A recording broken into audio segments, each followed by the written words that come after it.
And as you can see, I have my recipe stand here on the left, and you know what that means. That means I am baking today. We are going to make my version of chewy, fudgy, salted brownies today. All right, so let's get going. Over here in my saucepan, I already have 2.5 sticks, yes, 2.5 sticks of butter. And I've got it on medium heat. It's been going for a few minutes until it's sort of at a light simmer is where I'm looking for it to be. In the meantime, in this heat-proof measuring cup, I'm going to add a full 8-ounce portion of semi-sweet chocolate chips and a 1/4 cup of cocoa powder. Now, I like the dark cocoa powder, the Dutch press cocoa powder. I just like the way that is. So, okay, I think the dark color is really, really nice in the brownies. Okay, my butter has come to a simmer. That took probably about 5 minutes to get there once I added the room temperature butter into the pan. Now that it's at that simmer, I'm gonna pour that butter directly over, that's why it has to be a heat-proof container, over the chocolate that is in that bowl. Then I'm going to whisk that until basically all of that has come together.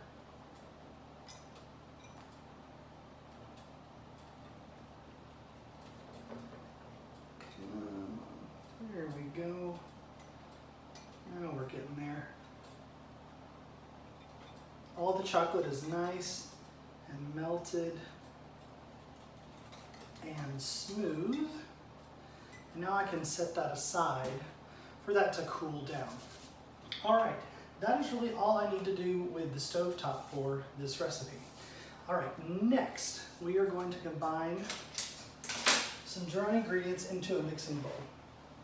While I'm getting that ready, I should tell you that I have prepared a 9 by 13 inch pan with some cooking spray on the bottom, followed by a layer of parchment paper. And then I've buttered the outside of the parchment paper that would be against the brownie batter, okay? I think that that's a really, really important prep step in order to make sure that you get the perfect brownie out of your pan. So that's what that looks like. Alrighty, so now we are going to combine these next few ingredients together. First thing I'm gonna take is 2 cups of granulated white sugar, followed by a 1/2 cup of dark brown sugar. That goes into the bowl.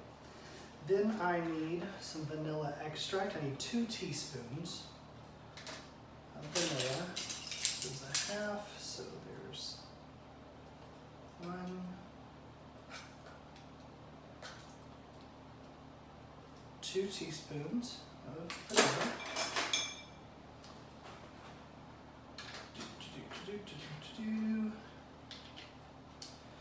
You know, I actually forgot one thing, and that's why I have a recipe on it, so I can remedy situations. I also have some espresso powder. I love adding espresso powder to pretty much any chocolate dish I'm gonna make.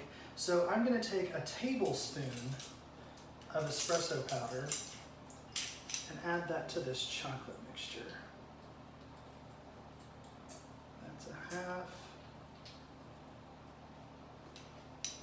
and a whole. Alrighty. Set that to the side. Let's get that whisked in.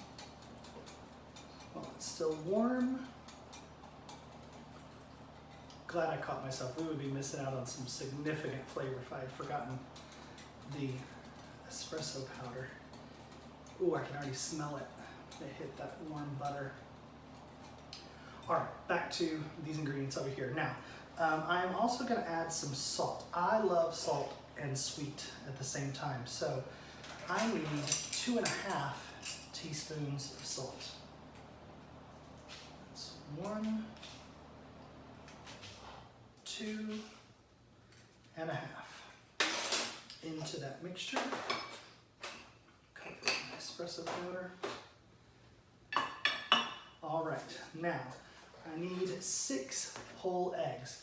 Another thing, in addition to your butter being room temperature to help it get going before you put it in the saucepan, is baking. I think you should bake with room temperature eggs. It just does something to help lift things if they're not cold. So I've had these sitting out for quite a while, and then I just cracked them into the bowl. So that's 6 whole eggs into that bowl.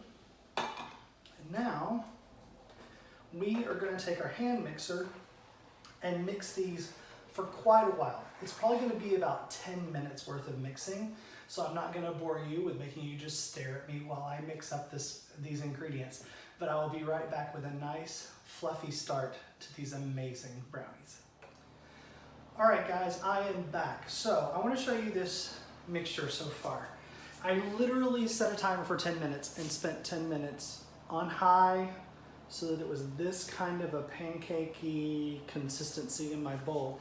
That's just the sugar and the eggs basically.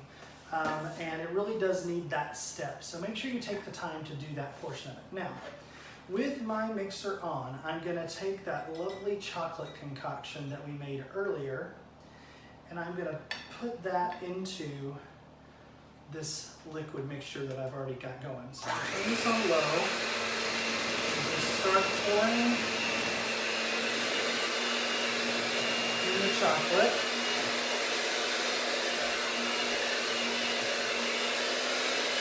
Into the egg and the sugar mixture.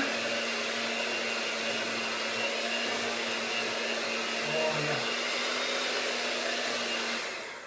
Alright, now just to make sure I don't waste any of that yumminess, make sure that I scrape out all that chocolate with my whisk.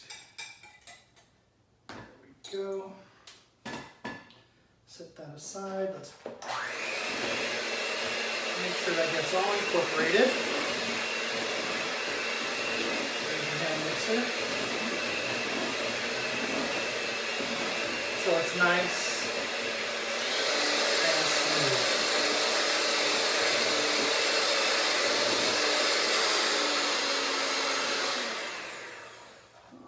Alrighty.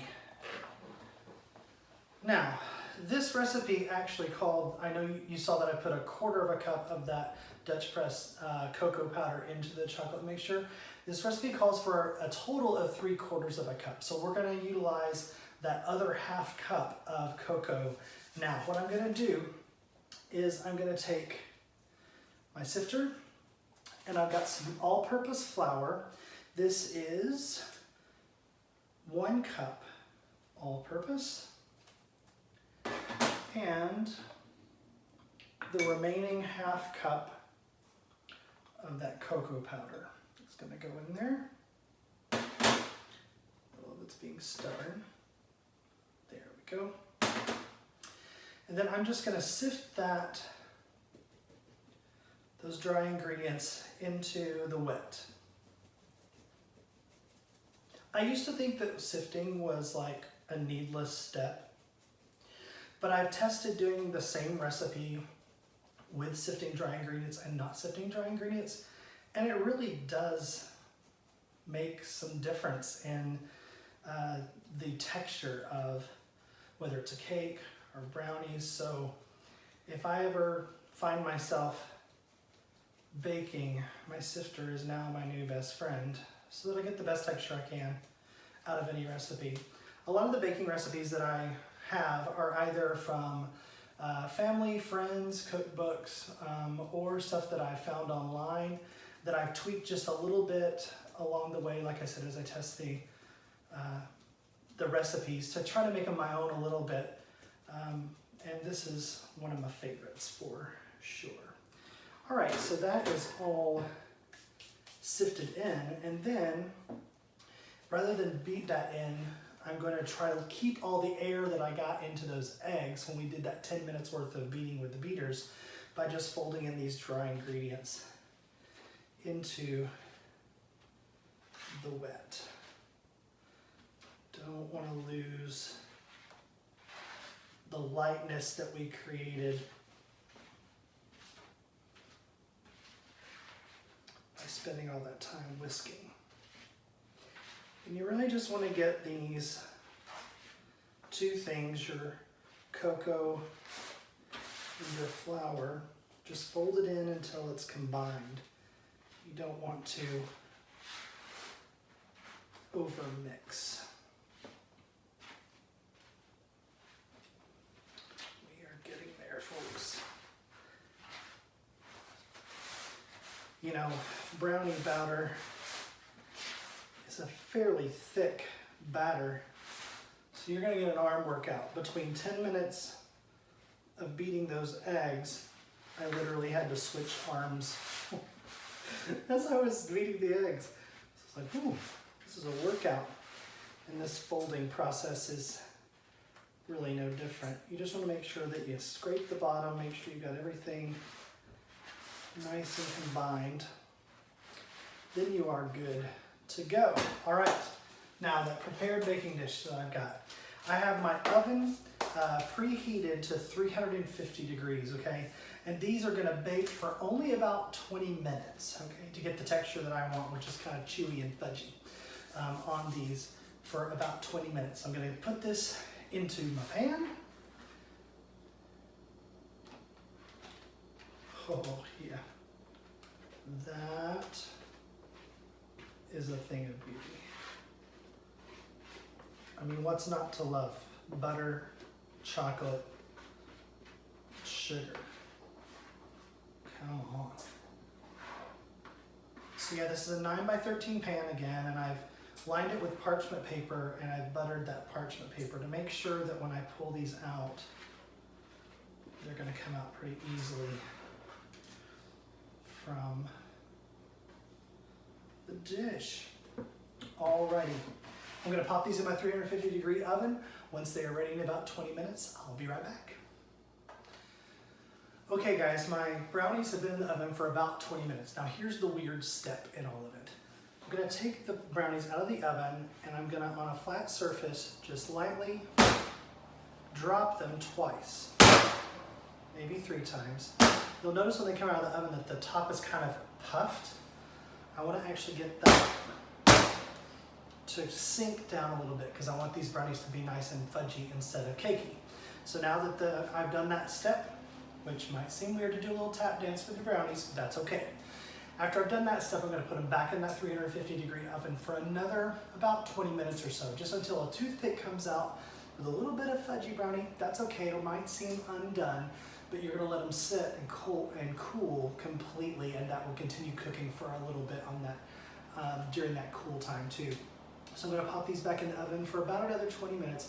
You're just gonna wanna make sure that your edges have really started to show that they are done, and that middle's a little bit fudgy in the center. All right, I'll be back when we're finished. All right, y'all, we are back. So I did my last 20-minute session in the oven with these brownies, and then I took those out. I sprinkled a little bit of Maldon salt flake on top, not much because there's quite a bit of salt in the brownie itself. And then I let these cool in the pan on this baking rack completely. So they are all the way cooled and ready to go. Now, I'm not actually serving these brownies just as a snack in my household. I'm gonna serve them as part of a dessert with some homemade Oreo ice cream later tonight for a couple of friends. So I will make sure that I take a picture of that and show it at the very, very end of this video. But for now, I at least need to do some quality control taste testing. So let's just get a little corner of this out. Should come out pretty easily thanks to the parchment paper layer. Oh yeah. That's perfectly fudgy. Look at this. I mean, come on. Just glistening. That brownie. Let's take a taste.